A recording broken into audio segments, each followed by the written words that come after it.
நீங்கள் பார்த்து கொண்டிருப்பது உங்கள் ஜாஷ்வா டிவி. சகல ஜனங்களுக்கும் நற்செய்தி.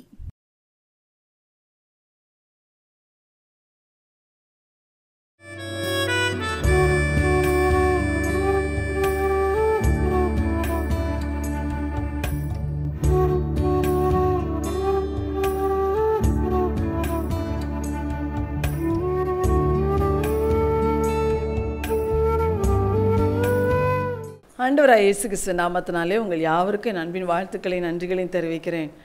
ஆலோசனை நேரமில்லை நிகழ்ச்சியை ஜோஷ்வா டிவி மூலமாக கேட்கிறவங்க ஒவ்வொருவரையும் கத்தத்தாமே அளவில்லாமல் ஆசீர்வதிப்பாராக. இந்த நாளிலும் தேவன் நம்மோடு பேசும்படியாக நம்ம ஆண்டுடைய முகத்தை நோக்கி பார்ப்போம். எங்கள் அன்பின் பரலோக பிதாவே, உம்மை நன்றியோடு துதிக்கிறோம்ப்பா. உம்முடைய பரிசுத்த வார்த்தைகள் மூலமாக எங்களோடு இன்றைய தினமும் நீ பேசுவீராக, பேசி எங்களை ஆசீர்வதிப்பீராக.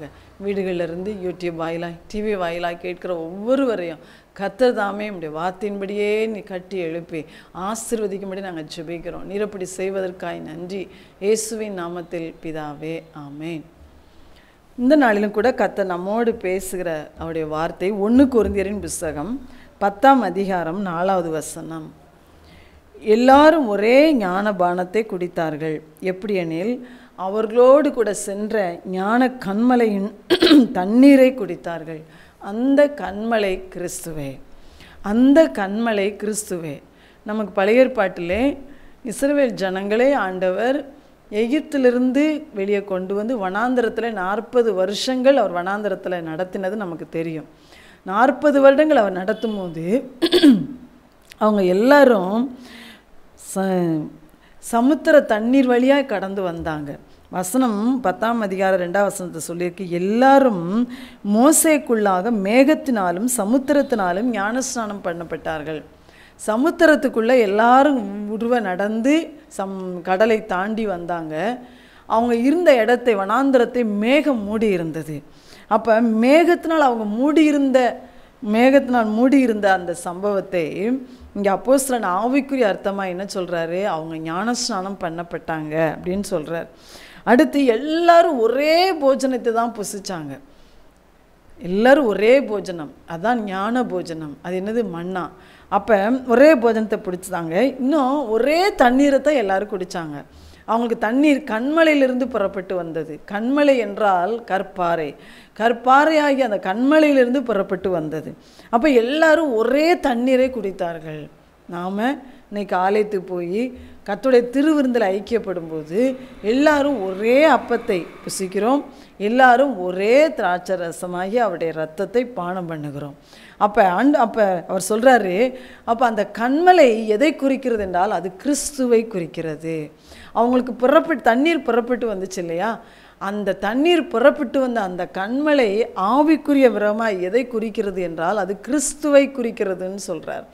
அப்போ கிறிஸ்துவிடத்திலேருந்து புறப்பட்ட தண்ணீரை, கிறிஸ்துவிடத்திலேருந்து புறப்பட்ட அப்பத்தை அவங்க புசிச்சாங்க. அது மாத்திரம் இல்லை, அவங்க ஞானஸ்நானம் பண்ணப்பட்டாங்க. இப்படி கர்த்தர் அவர்களை நடத்தினார் என்று சொல்லி வேதம் சொல்லுகிறது. அப்போ இன்றைக்கி நம்ம பார்க்க போகிறோம் அந்த கண்மலை கிறிஸ்துவே. கண்மலை என்றால் கற்பாறை, நம்மை காக்கிற நமக்கு பெரிய ஒரு கேடகமாய் பாதுகாப்பாக இருக்கிற ஒரு கண்மலை. வேதத்தை நீங்கள் எடுத்து பார்த்தீங்கன்னா ஆண்டவரை கண்மலை என்று சொல்லி ஏராளமான பக்தர்கள் பாடியிருக்கிறாங்க. அவர் எங்கள் கண்மலைன்னு சொல்லி எல்லா பக்தர்களும் ஆண்டவரை அப்படி உயர்த்தியிருக்கிறாங்க. அப்போ ஒரு பெரிய அசைக்க முடியாத ஒரு பாறை. தாவீது சொல்கிறாரு, அவர் என் கண்மலையாக இருக்கிறபடியால் நான் அசைக்கப்படுவதே இல்லைன்னு சொல்கிறார். ஹல்லேலூயா. அப்போ ஆண்டவர் என் வாழ்க்கையில் கண்மலையாக இருப்பார் என்றால் நாம் அசைக்கப்படவே மாட்டோம்.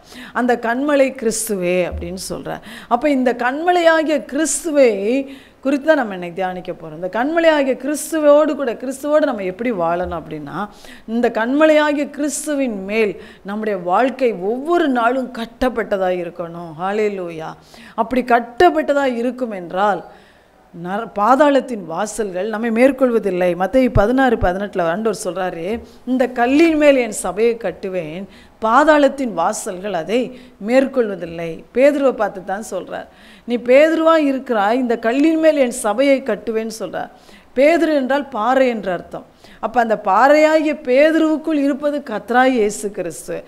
சொல்றார், இந்த கல்லின் மேல் என் சபையை கட்டுவேன். சபை என்றால் அவருடைய ஜனம், அவருடைய நாமம் தரிக்கப்பட்ட ஜனம், அவரை இரட்சகராய் ஏற்றுக்கொண்ட ஜனம், அவருடைய ரட்சிப்பை பெற்றுக்கொண்ட ஜனங்கள் தான் ஆண்டவர் சபை என்று சொல்லுகிறார். அப்போ இந்த சபை கிறிஸ்துவாகிய கல்லின் மேல் கட்டப்படணும், ஒவ்வொரு நாளும் கட்டப்படணும். அப்படி கட்டப்படும் என்றால் நரகத்தின் வாசல்கள், பாதாளத்தின் வாசல்கள் நம்மை மேற்கொள்வதே இல்லை. பாதாளம் பிசாசுக்கும் அவனுடைய தூதர்களுக்காக தான் வைக்கப்பட்டிருக்கிறது. மனிதர்களாகிய நமக்காக தேவன் பரலோகத்தை ஆயத்தம் பண்ணி வைத்திருக்கிறார். ஆனால் பிசாசானவன் நம்மளை அந்த பாதாளத்தின் வாசல் வழியாக இழுத்து பாதாளத்துக்குள்ளே கொண்டு செல்லணும்னு நினைக்கிறான். ஆனால் ஆண்டவர் சொல்கிறாரு, அதுக்காகவே அவன் உங்கள் வாழ்க்கையில் போராடி கொண்டே இருப்பான். உங்களுக்கும் எனக்கும் பிரச்சனைகளையும் பாடுகளையும் கொண்டு வந்து கொண்டே இருப்பான். ஆனால் நீங்கள் நானும் கிறிஸ்துவாகிய கன்மலையின் மேல் கட்டப்பட்டவர்களாக இருப்போம் என்றால் எந்த போராட்டமும் நம்மளை அசைக்க முடியாது. அது மாத்திரம் இல்லை, எதுவும் நம்மை அந்த சாத்தானுடைய தந்திரத்தின்படி திட்டத்தின்படி அந்த நரக அக்னிக்குள்ளே நம்மளை இழுத்து போவது இல்லை. அந்த வாசலுக்குள்ளே, அந்த பாதாளத்துக்குள்ளே, அவனுக்கென்று ஆயத்தம் என்னப்பட்ட அந்த இடத்துக்குள்ளே நம்மளை இழுத்து கொண்டு போக முடியாது. அதுதான் ஆண்டவர் சொல்றார், பாதாளத்தின் வாசல்கள் உங்களை மேற்கொள்வதில்லை. நீங்கள் தான் அதை மேற்கொள்வீங்க, உங்களை அது மேற்கொள்ளாதுன்னு சொல்கிறார். அப்போ அவர் மேலே கட்டப்படணும் அப்படின்னா ஆண்டவர் மத்தேயு 7:24-25 சொல்லியிருக்கிறார், நான் சொல்லிய இந்த வார்த்தைகளை கேட்டு அதன்படி செய்கிறவன் கன்மலையின் மேல் தன் வீட்டை கட்டின புத்தியுள்ள மனுஷனுக்கு ஒப்பிடுவேன். ஆண்டவர் சொல்லியிருக்கிற இந்த வேத வார்த்தையில், இயேசு தன் வாயினால் சொன்ன வார்த்தைகள், இன்னும் பழைய ஏற்பாட்டிலே புதிய ஏற்பாட்டிலே நமக்கு நிறைய கர்த்தருடைய வார்த்தைகள் நாம் என்ன செய்யணும்னு சொல்லப்பட்டிருக்கு. அப்போ ஆண்டவர் நான் சொல்லியிருக்கிற அந்த வார்த்தையை நீங்கள் கேட்குறது மாத்திரம் இல்லை, அதன்படி நீங்கள் செஞ்சீங்கன்னா உங்கள் வாழ்க்கை கிறிஸ்துவின் மேல் கட்டப்படுகிறது. ஹல்லேலூயா. அப்போ வசனத்தை கேட்குற நம்ம அதன்படி செய்கிறோமா, அது ரொம்ப முக்கியம். அதன்படி வாழ்கிறோமா, அதை என் வாழ்க்கையில் நான் கை கொள்கிறேன்னா அந்த நேரம் ஆமாம் ஆண்டவரே அப்படிதான் நம்ம நல்லா கேட்போம். அந்த சூழ்நிலை வரும்போது நமக்குன்னு ஒரு நீதி வச்சுக்கிடுவோம், நமக்குன்னு ஒரு சட்டம் வச்சுக்கிடுவோம், நமக்குன்னு ஒரு விருப்பத்தை வச்சுக்கிடுவோம். அதுவல்ல, ஆண்டவர் சொல்கிறாரு, நீங்கள் என்ன கேட்டீங்களோ அதன்படியே நீங்கள் செஞ்சீங்கன்னா உங்கள் வாழ்க்கை கன்மலையின் மேல் கட்டப்படுகிறது. ஒரு கற்பாறையின் மேலே நம்ம வீடு கட்டப்பட்டிருக்கோம்னா அது எவ்வளோ உயர்ந்த ஒரு ஸ்தானத்தில் இருக்கும். அந்த உயர்ந்த இடத்துல இருக்கிற அந்த வீட்டை பெருவெள்ளமோ பெருமழையோ பெருங்காற்றோ எதுவுமே சேதப்படுத்த முடியாது. ஆண்டவர் சொல்றார், கன்மலையாகிய கிறிஸ்துவின் மேல் உங்கள் வாழ்க்கை கட்டப்பட்டிருக்கா? நீங்கள் கர்த்தருடைய வார்த்தைகளை கேட்குறீங்களே, அதன்படி செய்கிறீங்களா? ஆண்டவர் உங்களோட எத்தனை வழியில் பேசுகிறாரு, அதன்படி நீங்கள் நடக்கிறீங்களா? யோசித்து பாருங்கள். இல்லாவிட்டால் நாம் அசைக்கப்பட்டுருவோம். நம்மளை போராட்டங்களும் பிரச்சனைகளும் இந்த உலகத்தில் வருகிற உபத்திரங்களும் நம்மளை மூழ்கடித்து போடும். அதனால் ஆண்டவருடைய வார்த்தைகள் மேலே நம்ம கவனமாக இருந்து அந்த வார்த்தைகளின்படியே நம்முடைய வாழ்க்கையை சரிப்படுத்தி சீர்படுத்தி கொண்டே வரணும். கர்த்தருடைய வார்த்தைக்கு நேராக நம்முடைய இருதயத்தை திருப்பி கொண்டே வரணும். அப்பொழுது நம்முடைய வாழ்க்கை கன்மலையாகிய கிறிஸ்துவின் மேல் கட்டப்பட்டிருக்கும். அப்போ ஆண்டவர் சொல்றாரு, கன்மலையாகிய கிறிஸ்துவின் மேல் நீங்கள் கட்டப்பட்டவங்களாக இருங்க. அடுத்து என்னாகுமே 20:8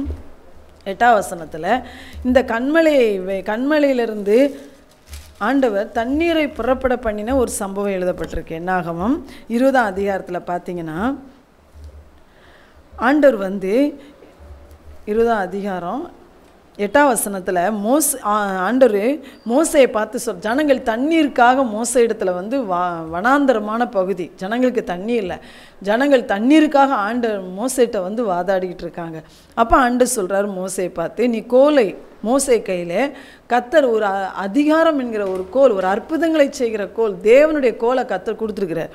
அந்த கோலை எடுத்துகிட்டு போய் நீயும் ஆரோனும் சபையார் எல்லாரையும் கூடி வர வச்சு அந்த கன்மலைக்கு முன்னால் போய் அந்த உங்கள் எல்லார் கண்ணுக்கு முன்னால் அந்த கன்மலையை பார்த்து பேசுங்கள் என்று சொன்னார் ஆண்டவர். கன்மலையை பார்த்து பேசுங்க, அப்பொழுது அது தண்ணீரை கொடுக்கும் என்று சொன்னார். அப்போ ஆண்டவர் சொல்றாரு, இந்த கன்மலையாகிய கிறிஸ்துவிடத்திலே நாம் பேசுகிறவங்களாக இருக்கணும். நம்ம பேசணும், அவர்கிட்ட பேசணும், அவரோடு பேசி உறவாடி ஒவ்வொரு நாளும் உங்கள் வாழ்க்கையை நீங்கள் தொடங்குவீர்கள் என்றால் உங்கள் வாழ்க்கையின் எல்லா காரியத்துக்கும் இயேசுவை உங்களோட வாழ்க்கையின் நடுநாயகனாக எல்லா காரியத்திலையும் வச்சு அவர்கிட்ட நீங்கள் பேசி பேசி பேசி அவர்கிட்ட எல்லா காரியத்தையும் நீங்கள் சொல்லி சொல்லி சொல்லி நீங்கள் செயல்படுவீர்கள் என்றால் கட்டாயம் உங்களுக்கு தண்ணீர் புறப்படும் என்று ஆண்டவர் சொல்லுகிறார். ஹல்லேலூயா. அந்த கன்மலை வெறும் கற்பாறை தான்.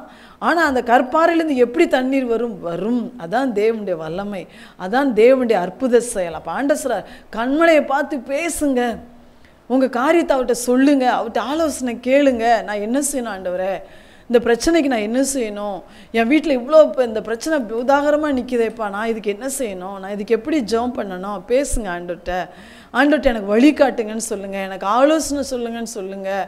நீங்கள் வேலை பார்த்துக்கிட்டே ஆண்டவர்கிட்ட பேசலாம், நீங்கள் நடந்து கொண்டே ஆண்டவர்கிட்ட பேசலாம், உங்கள் இருதயத்தில் அவர்கிட்ட நீங்கள் பேசலாம், நீங்கள் படுத்திருக்கும் போது ஆண்டவர்கிட்ட பேசலாம், எப்பொழுது நம்ம ஆண்டவரிடத்துல பேசலாம். அவர்கிட்ட போய் நம்முடைய பெட்டிஷனை விண்ணப்பத்தை மட்டும்தான் வைக்கணும்னு கிடையாது. ஆண்டவர்கிட்ட பேசணும். இயேசுப்பா, எனக்கு இப்படிலாம் சூழ்நிலை இருக்கே, நான் இந்த மாதிரிலாம் கடந்து போக வேண்டிய, நான் என்னப்பா செய்யணும், எனக்கு சொல்லுங்கப்பா.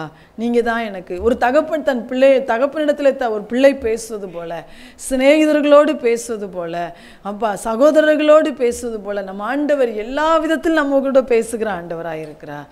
அப்போ ஆண்டவர் சொல்கிறாரு, நீ பேசு, நம்ம பேசினா அவரும் நம்ம கூட பேசுவார். அப்போ கன்மலையாகிய கிறிஸ்துவோடு கூட நீங்கள் பேசி உறவாடி உங்கள் வாழ்க்கையில் அவரோடு கூட ஒரு நெருக்கமான ஐக்கியத்தை, உங்கள் வாழ்க்கையின் எல்லா காரியத்திலும் அவரை நீங்கள் முக்கியமாக வச்சு, அவரை நடுநாயகராக வச்சு நீங்கள் செயல்படும் போது, அவர்கிட்ட பேசி பேசி பேசி நீங்கள் செயல்படும் போது, நீங்களும் நானும் செயல்படும் போது ஆண்டவர் நம்ம குறைவெல்லாம் நிறைவாக்கிடுவார். நம்மை அவர் திருப்தி ஆக்குவார். அன்றைக்கி தண்ணீரை கொடுத்து ஆண்டவர் அவங்களை திருப்தி ஆக்கினார். அப்போ தண்ணி நமக்கும் என்னென்ன தேவை இருக்கிறது, சரீர பிரகாரமாக என்னென்ன தேவை, நம்ம குடும்பத்துக்கு என்னென்ன தேவை, நம்முடைய ஆவிக்குரிய வாழ்க்கைக்கு என்னென்ன தேவை, நம்ம கிறிஸ்துவுக்குள்ளே வளர்கிறதுக்கு, போராட்டங்களை ஜெயிப்பதற்கு, பரிசுத்தமாக வாழ்கிறதுக்கு நமக்கு என்னென்ன தேவை, எல்லாவற்றையும் கொடுத்து ஆண்டவர் நம்மளை திருப்தியாக்குவார். அல்லேலூயா. அப்போ ஆண்டவர் சொல்றார், ஒவ்வொரு நாளும் முதல்ல அவர்கிட்ட பேசுகிற அந்த அனுபவம் நம்மகிட்ட இருக்கணும். முதலாவது மாத்திரம் இல்லை, எல்லா காரியத்தையும் அவர்கிட்ட தான் பேசணும்.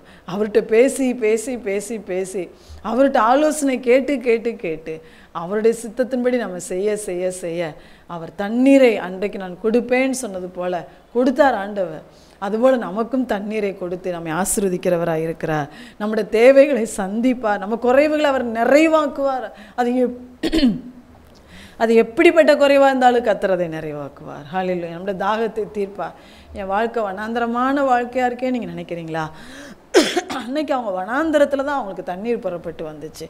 ஆண்டவர் சொல்றார், நீங்கள் பேசுங்க, ஆண்டவர்கிட்ட பேசுகிற அந்த பழக்கத்தை வச்சுக்கோங்க, அவரோடு நீங்கள் உறவாடுங்க. அப்போ உங்களை ஒரு குறைவின்றி அவர் நடத்துவார். வனாந்திர பாதையிலும் உங்களை திருப்தியாக்கி நடத்துவார். அடுத்து என்னாகும், அதே 20ஆம் அதிகாரம் 11ஆம் வசனத்தில் பாருங்கள், ஆண்டவர் மோசையை போய் பேசுங்கன்னு சொன்னார். சரியா? அப்போ அவங்க என்ன செஞ்சாங்க? 11ஆம் வசனத்தில் மோசே என்ன பண்ணுறாரு, 10லேருந்தே பாருங்கள். மோசேயும் ஆரோன் எல்லாரும் இப்போ கன்மலைக்கு முன்னால் கூடி வந்துட்டாங்க. மோசே தொடர்ந்து இந்த ஜனங்களுடைய கலகக்கார குணத்தை, எதுக்கெடுத்தாலும் வாதாடிக்கிட்டும் முறுமுறுத்துக்கிட்டும் சண்டை போட்டுட்டு தான் இந்த இஸ்ரவேல் ஜனங்கள் இருந்தாங்க. மோசே அந்த குணத்தை தான் இந்த ஜனங்களிடத்தில் பார்த்து அவங்களுக்கு தலைவனாக இருந்து வர்றார். ஆனால் அன்னைக்கு அவருக்கு ரொம்ப ஒரு கோபம் வந்துருச்சு, ரொம்ப ஒரு ஆத்திரம் வந்துருச்சு அவருக்கு. இந்த ஜனங்கள் இப்படியே எல்லாத்துக்கும் சண்டை தானே போடுறாங்க, வாதாடத்தானே செய்கிறாங்கன்னு சொல்லி கர்த்தரானா என்ன சொன்னார், நீ போய் பேசு, கன்மலைக்கு முன்னால் போய் நின்று பேசு அப்படின்னு சொன்னார். நீ பேசுனா தண்ணி வரும்னு சொன்னார். இதுக்கு முன்னால் ஒரு சம்பவம் நடந்திருக்கு. ஒரு தரம் இதே மாதிரி தண்ணி கேட்டாங்க, கன்மலையை போய் ஒரு முறை அடி தண்ணி கொடுக்குன்னு சொன்னார். அதே மாதிரி மோசே அடித்தார் கோலினால், அப்பொழுது தண்ணீர் புறப்பட்டு வந்துச்சு, ஜனங்கள்லாம் குடித்தாங்க. இப்போ ஆண்டவர் சொல்கிறாரு, நீ பேசு அப்படின்னு சொன்னார். ஆனால் மோசேக்கு மனம் இல்லை. மோசேக்கு இந்த ஜனங்கள் மேலே ரொம்ப ஆத்திரமாக வந்துச்சு. கலகக்காரரே கேளுங்கள், உங்களுக்கு இந்த கன்மலையிலேருந்து நாங்கள் தண்ணீரை புறப்பட பண்ணுவோமோ என்று சொல்லி கையை ஓங்கி கன்மலையை தன் கோலினால் 2 தரம் அடித்தான். ஆனால் 2 தரம் அவர் அடித்தார். அவர் கோபத்தில் அடித்தார். அவர் என்ன நினச்சி அடித்தாரோ தெரில, தண்ணி வராதுன்னு நினைத்து அடித்தாரோ, ஏன்னா நாங்கள் தண்ணீரை புறப்பட பண்ணுவோமோ அப்படின்னு கேட்குறார். ஒருவேளை கர்த்தர் நம்ம கையில் அந்த அதிகாரம் கொடுத்துருக்கிறாரு, அவர் பேச சொன்னார், நம்ம பேசினா தானே இவங்களுக்கு தண்ணி வரும், நம்ம அடிப்போன்னு அடித்தாரோ நமக்கு தெரியாது. ஆனால் அவர் அடித்தார். அடித்தவொடனே தண்ணீர் ஆனால் ஏராளமாக புறப்பட்டு தண்ணி வந்துருச்சு. ஆனால் மிருகங்கள் எல்லாம் குடிச்சிச்சு. எவ்வளோ தண்ணி தாகத்தில் இருந்திருக்கிறாங்க இல்லையா? சபையார் எல்லாரும் குடித்தார்கள். ஆனால் அவங்க கேட்ட முறை தான் சரியில்லை. அவங்க வாதாடி கேட்டாங்க, முறுமுறுத்து கேட்டாங்க. அப்போ எல்லாரும் குடித்தாங்க. ஆனால் கர்த்தர் அதை பார்த்துக்கிட்டே இருந்தார். ஆண்டவர் என்ன சொன்னார்? கண்மலையை பார்த்து பேசுன்னு சொன்னார். ஆனால் கர்த்தர் அவருடைய ஊழியக்காரனை அந்த இடத்துல அவர் வெட்கப்படுத்த விரும்பலை. ஏன்னா தண்ணி கொடுக்கறது கர்த்தர், மோசே கிடையாது. மோசையை வைத்து தண்ணீர் வராது. மோசையுடைய கையில் உள்ள கோலை வைத்து மோசை தண்ணீரை புறப்பட பண்ண வைக்க முடியாது. கர்த்தர் தான் அதை செய்யணும். கர்த்தர் அதிகாரம் கொடுத்தாலும் அவர் தான் அதை செய்யணும். ஆனால் கர்த்தர் மோசே அவருடைய தாசனாய் ஊழியக்காரனாய் உண்மையுள்ள மனிதனாய் இருந்ததுனால அந்த இடத்துல அவரை வெட்கப்படுத்தலை. தண்ணீர் புறப்பட்டு வந்துருச்சு. ஆனால் கர்த்தர் சொல்லிட்டாரு, நீயும் ஆரோனும் நீங்கள் ஜனங்களை அந்த கானான் தேசத்துக்குள் கொண்டு போவதில்லைன்னு சொல்லிட்டார். அப்படி ஒரு தண்டனையை அந்த இடத்துல ஆண்டவர் கொடுத்துட்டார். அப்போ பேசும்படி கர்த்தர் சொன்னார். ஆனால் மோசே அடித்தார். அடித்ததுனால அந்த இடத்துல அவர் பரிசுத்தவானாய் இருந்தாலும், தேவனோடு முகமுகமாய் பேசுகிறவராய் இருந்தாலும், தேவன் அந்த இடத்துல அவருக்கு ஒரு தண்டனையை கொடுத்தார். அருமையான கர்த்தருடைய பிள்ளைகளே, தண்ணி புறப்பட்டு தான் வந்துச்சு. ஆனால் ஆண்டவர் இன்னைக்கு ஒரு வேளை நான் ஜெபம் பண்ணுறேன், ஆண்டவர்கிட்ட நான் பேசுகிறேன், அதனால் எனக்கு எல்லாம் கிடைக்குது, எனக்கு எல்லாம் நடக்குது அப்படின்னு நீங்கள் சொல்லலாம். எல்லாம் நடக்கலாம். ஒரு வேளை கர்த்தர் அவருடைய ஜனத்தை வெட்கப்படுத்தாமல் எல்லாவற்றிலும் நடத்தலாம். ஆனால் கர்த்தரை அடிக்கிறவங்களா நம்ம ஒரு நாள் இருக்கக்கூடாது. இந்த இடத்துல நமக்கு முதல்லேருந்து என்ன வாசிக்கிறோம்? நம்ம அந்த கண்மலை கிறிஸ்துவே அப்படின்னு வாசிக்கிறோம். அந்த கண்மலை இயேசு கிறிஸ்துன்ற அந்த ஒரு உருவகத்தில் தான் இப்போ ஆண்டவர் நம்மகிட்ட பேசிகிட்டு இருக்கிறார். அப்போ இயேசு கிறிஸ்துவை பார்த்து பேசுன்னு சொன்னார். இவர் இயேசு கிறிஸ்துவை ஆகிய கண்மலையை என்ன செஞ்சிட்டார்? 2 தரம் அடித்து விட்டார். அப்போ பழைய ஏற்பாட்டில் இப்படி சொல்லப்பட்டிருக்கு. புதிய ஏற்பாட்டில் சொல்லுகிறார் அப்போஸ்தலனாகிய பவுல், அந்த கண்மலை கிறிஸ்து என்று சொல்லுகிறார். கிறிஸ்து நமக்காக ஏற்கனவே ஒரு தரம் அடிக்கப்பட்டு விட்டார். எப்படி ஒரு தரம் கண்மலை அடித்து தண்ணீர் புறப்பட்டு வந்துச்சு, அது சிலுவையிலே இயேசு நமக்காய் அடிக்கப்பட்டதற்கு சமானம். இப்போ மறுபடியும் கிறிஸ்துவை அடிப்பதற்கு சமானமாய் கண்மலையை அவர் அடித்து விட்டார். அவர் ஒருவேளை அதை அறியாமல் தான் செஞ்சிருக்கலாம். ஆண்டவர் சொல்கிறாரு, ஒருவேளை நீ ஜெபம் பண்ணுறனால, நீங்கள் விசுவாசிக்கிறனால, நீங்கள் இப்போ ஆண்டவர்கிட்ட பேசுகிறனால, கேட்குறனால இன்றைக்கி ஆண்டவர் உங்கள் தேவைகளெல்லாம் சந்திக்கலாம். உங்களை வெட்கப்படுத்தாமல் அவர் ஒரு வேளை நடத்தவும் செய்யலாம். ஆனால் ஒருபோதும் நாம் சிலுவையிலே நமக்காய் அடிக்கப்பட்ட ஆண்டவரை மறுபடியும் அடிக்கிறவர்களாய் காணப்படக்கூடாது. நாம் அவரை அடித்தோம் என்றால் நம்ம அதுக்குரிய விளைவுகளை சந்திக்க வேண்டியிருக்கும், தண்டனை அனுபவிக்க வேண்டியிருக்கும். அன்று பாருங்கள், அவங்க என்ன சொன்னாங்க? நாங்கள் தண்ணீரை புறப்பட பண்ணுவோமோ அப்படின்னு சொன்னாங்க. தண்ணீரை புறப்பட பண்ணவர் யார்? கர்த்தர் அல்லவா? ஒருவேளை நமக்கு நம்ம ஜெபத்தை ஆண்டவர் கேட்குறாருன்னு சொல்லி நம்ம எதையுமே செய்ய முடியாது. நமக்கு தேவன் அதிகாரத்தை கொடுத்துருக்கிறாருன்னு சொல்லி நம்ம எப்படி வேண்டுமானாலும் செயல்பட முடியாது. எப்படி வேண்டுமானாலும் நம் ஊழியர்களை பேச முடியாது. எப்படி வேண்டுமானாலும் நம் யாரையும் குற்றப்படுத்த முடியாது, யாரையும் குறை சொல்ல முடியாது. நான் நல்லா ஜெபம் பண்ணுறேன், நான் நல்லா ஊழியம் பார்க்குறேன், நான் நல்லா செயல்படுறேன், நான் பரிசுத்தமாக வாழ்கிறேன்னு சொல்லி யாரையும் நம்மால் குற்றப்படுத்த முடியாது. தேவன் அந்த அதிகாரத்தை நம்ம கொடுக்கலை. யாரையும் நாம் நியாயந்திருக்கவும் முடியாது. யாரையும் ஆண்டவருக்கு மீறி நம்ம செயல்படவே முடியாது. ஆண்டவர் என்ன வார்த்தை சொல்லியிருக்கிறாரோ அதைத்தான் நம்ம செய்யணும். நம்முடைய வரம்புக்கு மீறி நம்ம எதையுமே செய்யக்கூடாது. ஆண்டவர் சொல்றார், உங்களுடைய வழிகளும் உங்களுடைய செய்கைகளும் கர்த்தரை துக்கப்படுத்தும் என்றால், கர்த்தரை வேதனைப்படுத்தும் என்றால் அதுக்குரிய விளைவை நம்ம சந்திக்கணும். பவுலை பார்த்து சொன்னார் ஆண்டவர், அவர் சவுலாக இருக்கும்போது என்ன சொன்னார்? சவுலே சவுலே, நீ என்னை ஏன் துன்பப்படுத்துகிறான்னு சொன்னார். சவுல் நேரடியாக இயேசுவை துன்பப்படுத்தினாரா? இல்லை, அவருடைய ஜனங்களை அடித்து அவர் துன்பப்படுத்தினார். அவருடைய ஜனங்களை இழுத்து கொண்டு போய் சிறைச்சாலையிலே போட்டார். அதுக்கு தான் ஆண்டவர் சொன்னார், அவரை தொடுகிறவன் அவருடைய கண்மணியை தொடுகிறான். அவர் சொன்னார், நீ என்னை துன்பப்படுத்துகிறாய். அது மாதிரி கர்த்தருடைய பிள்ளைங்களை, நீங்கள் ஆணுடைய பிள்ளைங்களாக இருக்கலாம், ஆனால் உங்கள் வழிகள், உங்களுடைய செய்கைகள், உங்களுடைய பேச்சுக்கள் எதுவுமே கர்த்தரை வேதனைப்படுத்துகிறதாய், நம்முடைய செய்கைகள் கர்த்தரை துக்கப்படுத்துகிறதாய் இருக்கும் என்றால், அது ஒருவேளை சிலுவையில் ஆண்டவரை அடிக்கிறதுக்கு சமானமாக இருக்கும் என்றால், ஆண்டவர் அதனுடைய விளைவுகளை நம்ம சந்திக்க வேண்டியிருக்கும்னு நம்மளை எச்சரிக்கிறார். நம்ம ரொம்ப கடவுளை பயத்தோடு நம்ம சேவிக்கணும். ஒவ்வொரு காரியத்திலும் நம்மை தேவன் என்ன செய்யணும்னு எதிர்பார்க்குறாரோ அதை தான் நம்ம செய்யணும். அதுக்காக நம்ம அதிகமாக ஆண்டவர்கிட்ட ஜெபம் பண்ணணும். ஒரு காரியத்தை குறித்து நமக்கு ஒரு மனதிலே ஒரு மனஸ்தாபங்களோ வேதனைகளோ ஒருவரை குறித்து இருக்கும் என்றால் ஆண்டவரிடத்தில் அதுக்காக நம்ம அதிகமாக ஜெபிக்கணும். நாம் இஷ்டம் போல் அவங்கள பேசக்கூடாது, இஷ்டம் போல் நம்ம கை நீட்டக்கூடாது, குறை சொல்லக்கூடாது. அது ஊழியக்காரங்களாக இருக்கலாம், விசுவாசிங்களாக இருக்கலாம், உலக பிராரமான ஜனங்களாக கூட இருக்கலாம், யார் வேண்டுமானாலும் இருக்கலாம். ஆண்டவர் சொல்லுகிறார், சிலுவையில் அறையப்பட்ட இயேசுவை மறுபடியும் நீங்களும் நானும் அடித்து துன்புறுத்தக்கூடாது. இன்னும் வசனம் சொல்லுகிறது, நாம் அவரை மறுதலிக்கும் போது இயேசுவினுடைய பலன்களெல்லாம் நல்லா ருசி பார்த்து, அவருடைய ஆவிக்குரிய ஈவுகளெல்லாம் ருசி பார்த்து, நம்முடைய செய்கைகளாலும் வார்த்தைகளாலும் அவரை மறுதலிக்கும் போது நாம் சிலுவையிலே அறையப்பட்ட இயேசுவை அவமானப்படுத்துகிறோன்னு சொல்கிறார். இன்னும் ஆண்டவர் எபிரேயரில் சொல்கிறாரு, நீங்கள் நல்ல சத்தியத்தை குறித்து அறிஞ்ச பின்பு, சத்தியத்தை அறிகிற அறிவை அடைந்த பின்பு நீங்கள் மனப்பூர்வமாய் பாவம் செய்கிறவர்களாக இருந்தால் இயேசு உங்களுக்காக மறுபடியும் அடிக்கப்பட மாட்டார், மறுபடியும் அடிக்கப்பட மாட்டார். தேவனுடைய கோபாக்கினையைத்தான் நம்ம சந்திக்க வேண்டியிருக்கோம். இயேசு ஒரே தரம்தான் அடிக்கப்பட்டார், ஒரே தரம்தான் அவர் அவர் பலியாய் தன்னை சிந்தினார். அவரை மறுபடியும் அடிக்கிறவர்கள் கட்டாயம் ஆண்டவர்கிட்ட வந்து மனம் திரும்பியே ஆகணும். ஆண்டவர் இன்னைக்கு நம்மளை பார்த்து சொல்கிறார், கண்மலையாகிய கிறிஸ்துவை சாதாரணமாக நினச்சிடாதீங்க. அவர் நமக்காய் ஜீவனை கொடுத்தவர் தான், நமக்காய் மரித்து உயிரோடு எழுந்தவர் தான். ஆனால் அவரை சேவிக்கிறதுல நம்ம ரொம்ப கவனமாக இருக்கணும். அவருடைய வார்த்தைக்கு நம்ம கீழ்ப்படியணும், அவர் வார்த்தையின்படியே நம்ம செயல்படணும். இல்லாவிட்டால் இந்த உலகத்தில் வருகிற பெருவெள்ளங்கள் நம்மை அசைத்து விடும். அவரை பார்த்து பேசி பேசி நம்ம வாழ்க்கையை நடத்தணும். அவரை ஒருபோதும் அடிக்கிறவர்களாய் நம்ம காணப்பட்டுறக்கூடாது. அதுக்கு என்னெல்லாம் இந்த நேரத்தில் ஆண்டவர் நம்ம கூட பேசினார். நம்ம யாரையுமே நம்ம கர்த்தருக்கு மேலாக நின்று யாரையும் குற்றப்படுத்திடக்கூடாது, யாரையும் நியாயம் தீர்த்திடக்கூடாது. ஆண்டவரிடத்தில் எல்லா காரியத்தையும் கேட்டு அவர் சொல்கிறபடி நம்ம செயல்படணும். நம்முடைய வழிகள் அவருக்கு பிரியமானதாக இருக்கணும். அது மாத்திரம் இல்லை, பவுல் சொல்லுகிறார், இந்த ஞான போஜனத்தை குடித்தவங்க, ஞான கண்மலையின் தண்ணீரை குடித்த அந்த இஸ்ரவேல் ஜனங்கள் கானானுக்குள்ளே போகலை. அவங்க வாழ்க்கை அழிந்து போனது ஏன் தெரியுமா? அவங்க கர்த்தருடைய வார்த்தையின்படி நடக்கவே இல்லை. அவங்க பொல்லாங்கானவைகள், இந்த உலகத்தின் பொல்லாங்கானதை அவங்க இச்சித்தாங்க. அவங்க விக்கிரக ஆராதனைக்காரர்களைப் போல நடந்து கொண்டாங்க. அவங்க பார்த்தீங்கன்னா முறுமுறுத்தாங்க, பரீட்சை பார்த்தாங்க. இன்னைக்கு நாம அப்படிப்பட்டவர்களாக இருப்போம் என்றால் நாம் அந்த தேவனுடைய ராஜ்யத்தை சுதந்திரிக்க முடியாது. இதெல்லாம் நான் எதுக்காக எழுதி வச்சிருக்கேன் அப்படின்னு பவுல் ஆண்டவர் அந்த இடத்துல சொல்கிறாரு. உலகத்தின் கடைசி நாட்களில் இருக்கிற உங்களுக்காக, முடிவு காலத்தில் இருக்கிற உங்களுக்காகத்தான் இதெல்லாம் நான் எழுதி வச்சிருக்கிறேன்னு சொல்கிறாரு. அந்த 1 Corinthians 10ஆம் அதிகாரத்தை நீங்கள் எடுத்து வாசித்து பாருங்கள். உலகத்தின் முடிவு காலத்தில் இருக்கிற நாம் கண்மலை ஆகிய கிறிஸ்துவின் மேல் கட்டப்படுவோம். அவரோடு பேசி அவரை சேவிப்போம். அவரை ஒரு நாள் நாம் துன்பப்படுத்தி விடாதபடி, அவரை வேதனைப்படுத்தி விடாதபடி அவருக்கு பிரியமான ஒரு வாழ்க்கையை நம்ம வாழுவோம். அதுக்கு நம்ம ஒப்பு கொடுப்போமா? எங்கள் அன்பின் பரலோக பிதாவே, நன்றியோடு நாங்கள் துதிக்கிறோம் அப்பா. இந்த அருமையான வேலைக்காக ஸ்தோத்திரம். எங்களோடு நீ பேசி கொண்டிருக்கிறதுக்காக நன்றி.